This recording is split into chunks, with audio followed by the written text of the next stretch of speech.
இன்னும் அவரோட பத்தி இன்னுமே பேசிட்டு இருக்கோம், இன்னுமே அவரை பத்தி பேசிட்டு இருக்கோம். அவர் ஒரு பாட்டுல சொல்லியிருக்காரு, வாழ்ந்தாலும் மறைந்தாலும் பேர் சொல்ல வேண்டும், இவர் போல யார் என்று ஊர் சொல்ல வேண்டும் அவரே பாடிட்டு போயிட்டார். தன்னுடைய வாழ்க்கையே மக்கள் பணியா இருக்கணும், மக்களுடைய நன்மை தான் என்னுடைய வேலைனே ஒர்க் பண்ணியிருக்காரு.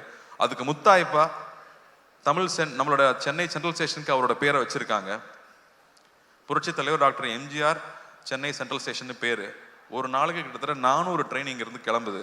ஒவ்வொரு ட்ரெயின் கிளம்பும் போதும் சென்னை புரட்சி தலைவர் டாக்டர் எம்ஜிஆர் ராமச்சந்திரன் அவர்கள் பேர்ல சென்னையிலிருந்து கிளம்புற ட்ரெயின்னு ஒரு நாளைக்கு கிட்டத்தட்ட 5000 தடவை அவரோட பேர் அனௌன்ஸ் பண்ணிக்கிட்டே இருக்காங்க.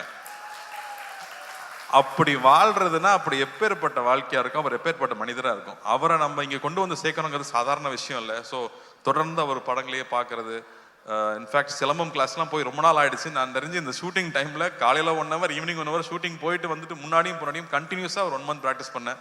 அனலர்ஸ் மாஸ்டர் தான் கூட நின்று அவங்க அப்பா கதையெல்லாம் சொல்லி, இன்ஃபேக்ட் வி ரியலி என்ஜாய். இது வந்து எங்க ஜென்ரேஷனோட ட்ரிபியூட்டா சொல்லலாம். இது வந்து ரொம்ப பக்தியோட அந்த கேரக்டர் பண்ணியிருக்கோம்னு நான் சொல்லுவேன். எவ்வளவு சின்சியரா அந்த கேரக்டர் அப்ரோச் பண்ண முடியும்.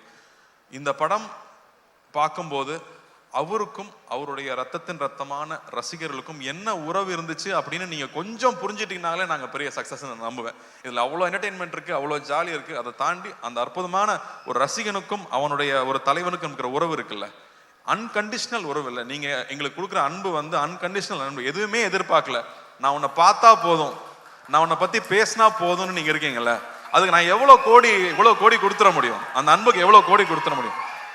இது வந்து ரசிகர்களுக்கு நான் பண்ற ஒரு விஷயமா, உங்களோட அன்பு, உங்க முகத்தை பார்த்து பார்த்து நீங்க கொடுக்குற அன்பு இருக்கு இல்லையா, அந்த அன்புக்கு பரிகாரமா நான் இந்த படத்துல நடிச்சேன்னு நான் சொல்லலாம். ஏன்னா இது ஒரு ரசிகனுக்கும் அவனுடைய தலைவனுக்கும் இருக்கிற அந்த உறவு தான் இந்த படத்துடைய கோர் எமோஷன் நான் சொல்லுவேன்.